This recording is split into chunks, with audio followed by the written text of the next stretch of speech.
ہرات میں حضور علیہ السلام کی اولاد سے ایک شہزادی بیوہ ہو جاتی ہے، تو وہ اپنے بچوں کو لے کر کے سمرقند میں آتی ہے اور پوچھتی ہے کہ یہاں کوئی شخص ہو جو مجبور لوگ، مفلوک الحال لوگوں کی مدد کرتا ہو۔ تو لوگوں نے بتایا کہ یہاں دو بڑے سخی لوگ ہیں، ایک مسلمان ہے اور ایک مجوسی ہے۔ تو اس نے کہا مجھے تو مسلمان کے پاس ہی جانا چاہیے، اور گئی اور کہا کہ میں مفلوک الحال ہوں، میرا خاندان رسول صلی اللہ علیہ وآلہ وسلم سے تعلق ہے، غریب الدیار ہوں، شوہر کا سر سے سایہ اٹھ گیا ہے، یہ بچے ہیں، تو آپ اگر میری مدد کر دیں تو میری سفید پوشی کا بھرم باقی رہے۔ تو اس نے کہا کہ بہت سارے لوگ آتے ہیں اور اس طرح کی باتیں کرتے ہیں، تم بتا سکتی ہو کہ تمہارے پاس کیا ثبوت ہے خاندان رسول سے ہونے کا؟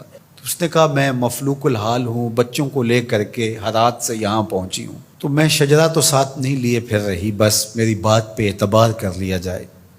اس نے کہا کہ میں تیری بات پہ اعتبار نہیں کر سکتا۔ خیر وہ وہاں سے اٹھی اور اس مجوسی کے پاس چلی گئی اور اس کو جا کے بتایا کہ مفلوک الحال ہوں، یہ میرے چھوٹے یتیم بچے ہیں، میں رسول کریم صلی اللہ علیہ وآلہ وسلم کی اولاد سے ہوں، تو آپ اگر میری مدد کر دیں۔ تو اس نے انتظام کر دیا ایک چھوٹے سے گھر کا، اور جو ضروریات کی چیزیں تھیں وہ وہاں۔ اس مسلمان تاجر نے، سخی نے خواب میں جنت کے منظر کو دیکھا کہ ایک خوبصورت محل ہے جس کے پاس حضور نبی رحمت صلی اللہ علیہ وآلہ وسلم کھڑے ہیں۔ تو یہ آگے شوق سے بھرا اور کہا حضور یہ محل اگر آپ مجھے عطا کر دیں۔ تو فرمایا یہ ایک مسلمان کا ہے۔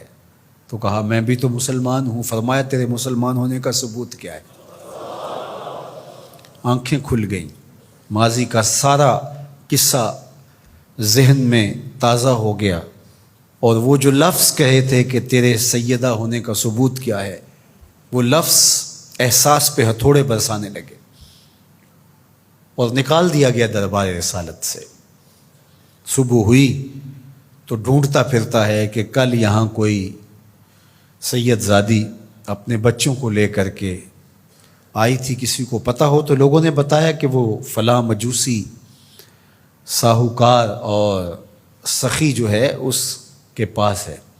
تو وہ گیا اور دروازہ کھٹکھٹایا اور قدرے وسیلے انداز میں کہنے لگا کہ ہمارے نبی کی بیٹی ہے اور آپ کو حق نہیں پہنچتا ہے، ان کی خدمت ہمارا ہی حق ہے، بلکہ کہا 300 دینار لے لو اور جلدی کرو ہمارے سپرد کر دو۔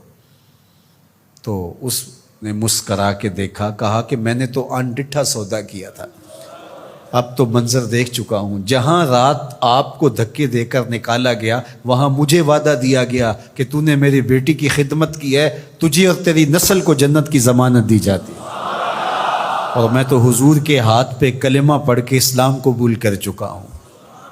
اللہ اکبر۔ نسبت رسول کا احترام، محض نسبت رسول، عمل تو بعد میں آتے ہیں۔ اللہ اکبر۔ تو فرمایا کہ احبو لأہل بیتی لحبی، میرے اہل بیت سے محبت میری وجہ سے کرو۔ اللہ اکبر۔ امت کو سمجھنا چاہیے کہ اہل بیت رسول کا معاملہ کتنا حساس اور کتنا نازک ہے، اور آقا کریم نے کس قدر اس کو اہمیت کے ساتھ حجۃ الوداع کے موقع پر ارشاد فرمایا، اور دوسرا حضور علیہ السلام نے مقام خم پر باقاعدہ خطاب کرتے ہوئے ارشاد فرمایا۔ یہ مکہ اور مدینہ کے درمیان ایک جگہ ہے۔ الا ایھا الناس، اے لوگو، انما انا بشر یوشک ان یاتی رسول ربی فاجیب، فرمایا کہ میں بشر ہوں، موت کا فرشتہ پیغام لے کر میرے پاس بھی آئے گا اور میں رب کے بلاوے پر حاضر ہو جاؤں گا۔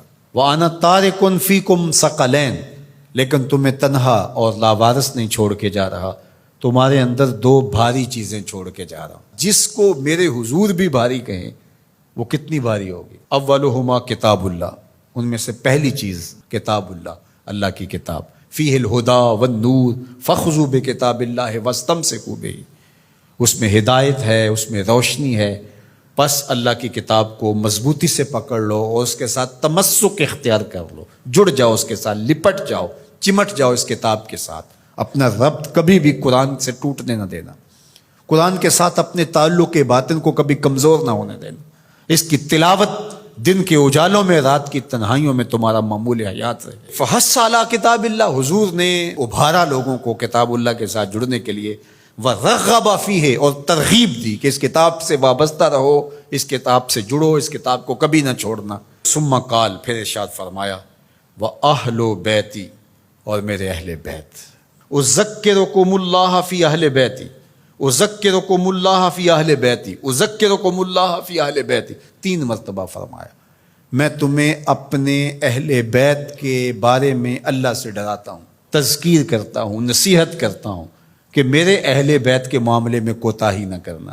1 بار نہیں کہا، 2 بار نہیں کہا، 3 بار فرمایا۔ نگاہ نبوت کچھ دیکھ رہی تھی کہ لوگ کربلا کے اندر شہزادگان رسول کو شہید کرنے کے درپے ہوں گے، اور اہل بیت نبوت کی عظمتیں لوگوں کو ہضم نہیں ہو پائیں گی، تو حضور نے 1 بار نہیں، 2 بار نہیں، 3 بار فرمایا کہ میرے اہل بیت کے معاملے کے اندر ان کی حساسیت اتنی ہے کہ کوتاہی کا ارتکاب نہ کرنا۔ اہل بیت نبوت کا معاملہ بہت حساس ہے، بہت ہی حساس ہے۔ یزید پلیت نے اہل بیت کے ساتھ ٹکر لے کے اپنی عاقبت بھی برباد کر لی اور اپنی دنیا بھی برباد کر لی، اور اپنی نسلوں کو بھی بدبودار بنا لیا اس نے۔ یزید کا نام بدی کا استعارہ بن گیا، دشنام سے بھی بدتر، گالی سے بھی بدتر یزید کا نام ہے۔